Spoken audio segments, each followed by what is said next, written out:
Stories about collaboration. It was so appropriate that Lewis ended with that comment about, is it competition or is it community? And that's what we're here for today, is to think about when is community appropriate as an approach, and when can we really help with our leadership skills to make that happen. So, we have 4 storytellers here today who are going to talk to us about a collaborative story in their community and how it's worked. So we have, now of course thank you. We have Ethan Seberg, and he is representing Red Wing Forward, which is one of the ACE groups that Valerie was talking about earlier. So he'll talk about what's been happening in Red Wing as a community. Joanitas is with Feast, which is a local sustainable food network, and she's going to talk about that and some of the exciting things that have been coming on the forefront with that recently. Karen Dahl is with Southwest Minnesota Regional Community Growth Southeast, I knew that, initiative. I wondered how she snuck in here. No, I'm just kidding. And Amy Gothier is here with Leaders Partnering to End Poverty's Lift One, Lift All, Freeborn County Beyond Poverty. So we're going to hear individually from each of these storytellers what's happening in their communities. And Ethan, I'm going to ask you the first question. So you have in your packet some information on these separate stories, right?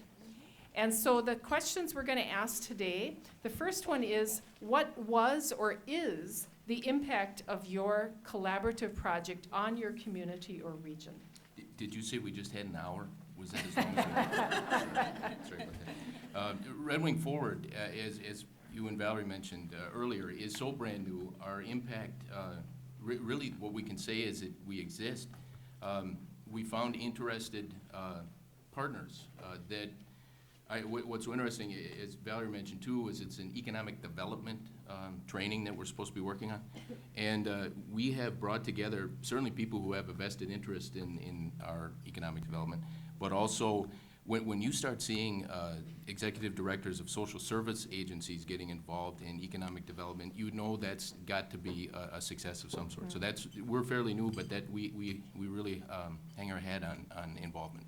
Great, that's a great point. Seeing new players at the table. Okay, Jan?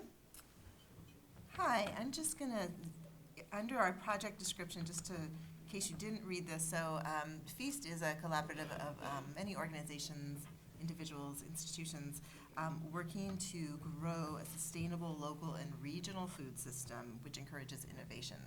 So to do that, we've had kind of 3 different initiatives. One has been financing farm and food-based businesses.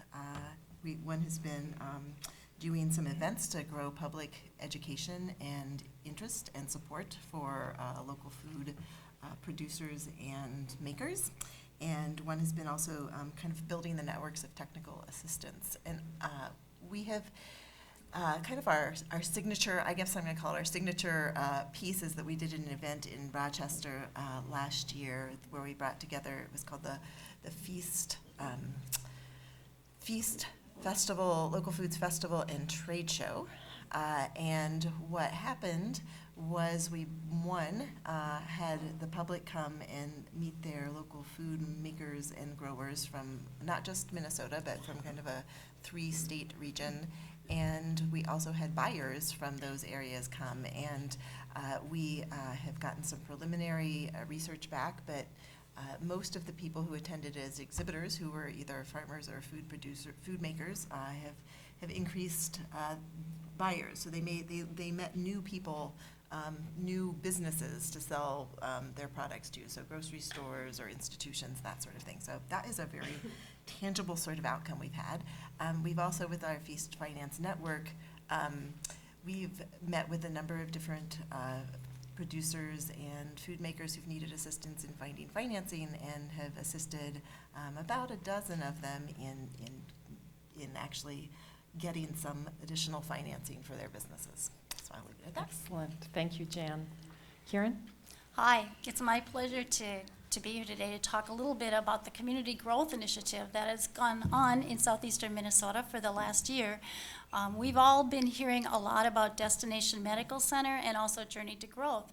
And the communities in the area have wanted to get our arms around what does that mean for us and how might we do some things to leverage what we have, our resources, and engage and work together to maximize the opportunities that are going to be coming our way.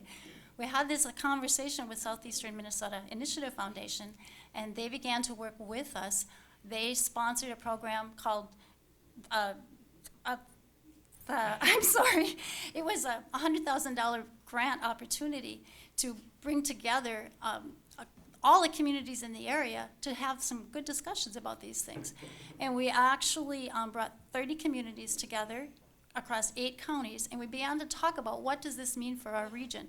As a result of that, 3 projects rose to the top and became winners of seed funds to move forward with projects. One of them is engaging in development of labor force in the area.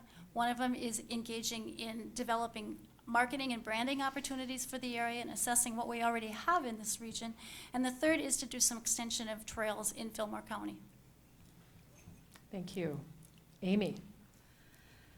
Well, good morning. I'm Amy Gauthier. I'm here at this table representing Lift One, Lift All, Freeborn County Beyond Poverty. I am just one heart and mind that belongs to this group. We are a group made up of very genuine, knowledgeable, wonderful people. So I just would like to acknowledge that and say thank you to all of my teammates that are here today.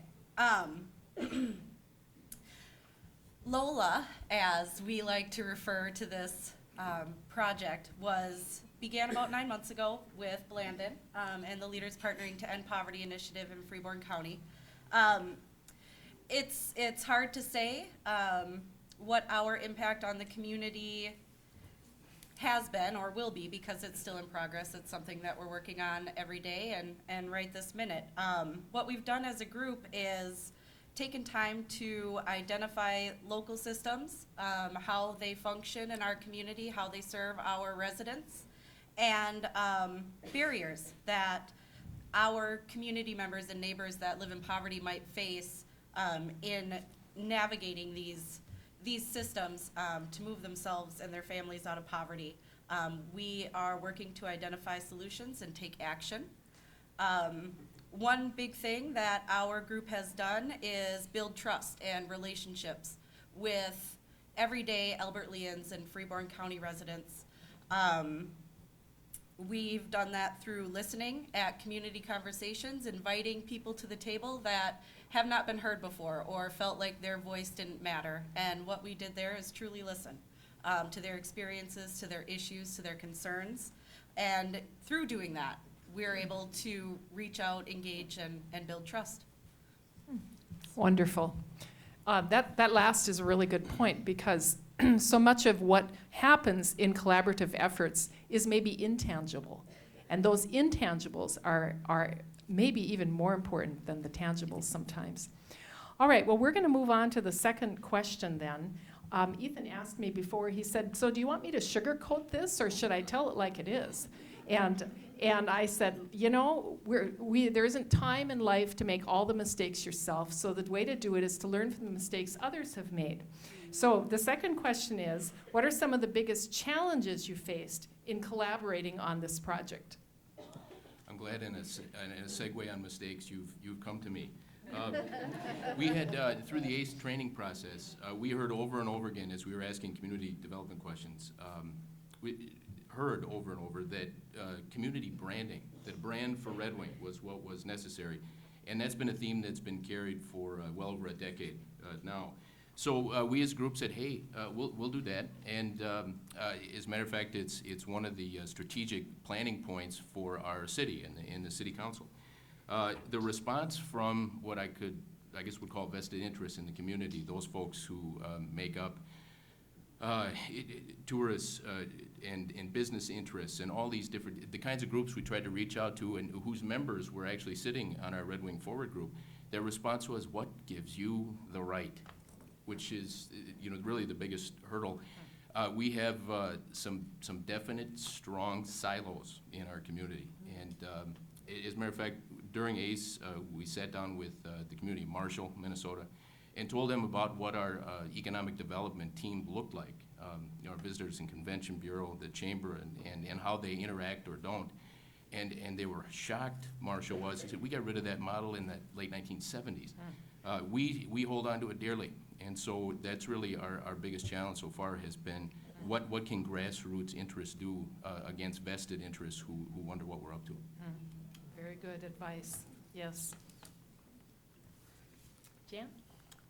I think a couple of things. So we started out with, a fairly wide range of folks interested in kind of building local food systems and building kind of the entrepreneurs behind that. And when we sat down together, and as we've worked together, kind of figuring out what that shared vision is sounds so much easier than it really is, because everybody comes with their own culture, their own kind of understanding of various words. So actually being able to kind of even talk together, because, I talk about things like this because this is what I've been working in and this is my understanding, but people have very different understandings, and especially something like this that's fairly complex, being able to get people to come up with a shared vision and then and not only be able to articulate it, because sometimes you can articulate it without there really being a shared understanding of what that means. So I think that was one of the challenges.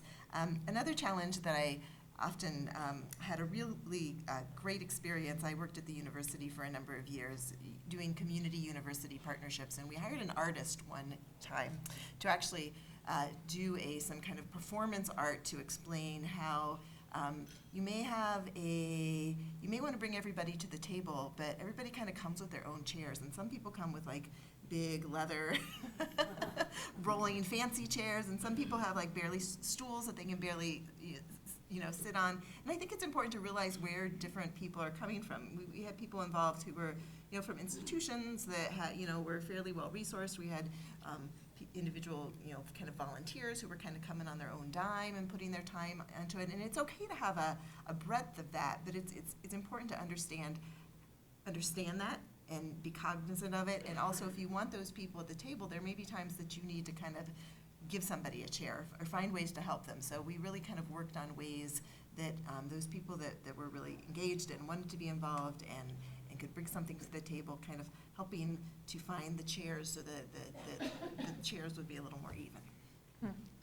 It's a nice analogy, thank you. It seems Karen? there's a definite change in mindset about who our competition is and what we need to do to be successful. We all realize that our competition is now the world, and our strength lies in the assets and resources of our region. So how do you bring the communities and all of the assets and strengths that they have together and start to have those discussions about how might we be a better region by working together? That was the goal of this, but one of the biggest challenges was how do we define who should come to the table and have that discussion? We started with 10 communities which were in a 20-mile radius of Rochester to have that core committee that had the discussion, but it was a challenge. I mean, when you start to look at issues such as industries and cultures and labor sheds and county and state lines and all the issues that we have in southeastern Minnesota, the region can extend out to a very great distance. We ultimately decided that it has to be manageable as well, and you have to be able to have good discussions. So ultimately, we looked at bringing together people from a 50-mile radius of Rochester to begin this conversation, and it's been very beneficial. But it took a long time to get to that and to develop the vision to do this. Okay, good, thank you. Amy? Some of the challenges I think our group faces, Ethan articulated it really, really nicely, is the silo effect of the resources even in our small community here, where organizations and systems aren't communicating with each other. They're functioning in their own interest and not necessarily serving the population and the community in the best way that they could if they were collaborating and talking, listening, organizing. I think because our community systems have functioned in this silo fashion for so long. It's built mistrust amongst our community members and neighbors that live in poverty. There are leadership initiatives in this community that don't necessarily engage the entire population. They serve a certain demographic, and they exclude the rest. So I think one of our very genuine challenges is not only reaching and connecting with this demographic that's, used to being excluded and, feeling like they have no voice, but, once we get them to the table, because they've come to the table and they've had a lot of really meaningful, eye-opening things to say, one of our challenges is sustaining that resource, that human resource and that social capital. So that's one of our challenges, and we address it often. All right, thank you. Okay, and the last question is, what is the best advice you can give to others regarding collaborative projects? This is going to sound like I'm a paid staff member at Blandon, but really the first thing is, out of that ACE training, you hear a phrase over and over again: you need to go slow to go fast. And really what that meant for us was going in knowing that this is, we're picking up challenging issues. All of you are working on challenging issues. And the idea that Tuesday and next week this is going to be fixed is something that you need to address early, that it's not going to be Tuesday and next week. And that if you want to be a part of this process, we really need you to commit long term. And you get fewer people, but the whole point is, the hope is that they can see you grow and they can see you do and move. So that's a big part of it. The other thing too is when you hear things like what gives you the right, the other part I would say is a deep sense of humor, so that you can respond to things like that with, this is a tired old joke, but if it wasn't for my left side, it would be all right, or something like that. So that, as a group, that you're there to have fun and you're there to laugh, and it is so much easier to bring people back to a meeting when they're laughing through the whole thing. Yeah. Well, hopefully not laughing at you. Yes, it's good advice. Jan? So I'd say in addition to laughing, you also want to have good local food because people will come back for Right, that's true. That's true. I would also say be good listeners. I think everybody in the collaboration needs to really listen to each other. I think it's, we're kind of in a move ahead, get things done sort of world, but I think the listening is really important. I also think be respectful of people who've kind of laid the groundwork in kind of this local regional food area. I'm very cognizant that there have been people who've been working on this for many, many years, and they may not be kind of in the lead here on some like the feast event, but they've really done a lot to really kind of, to use an agricultural term, they've been working the soil and getting it ready so that we can move forward. And I think it's important to acknowledge that. And then I would say, jump and realize that it's going to be messy and that you're going to make mistakes, but don't spend all the time thinking about doing it without actually doing it. At some point, you just really got to do it and realize that, you're going to make mistakes, but if you can kind of keep kind of a commitment to kind of being open and working through problems and make that commitment to work through problems and realizes you may have differences, but that, in the end, you're all working together, I think that really makes a lot of difference. Good advice, Jan. Karen?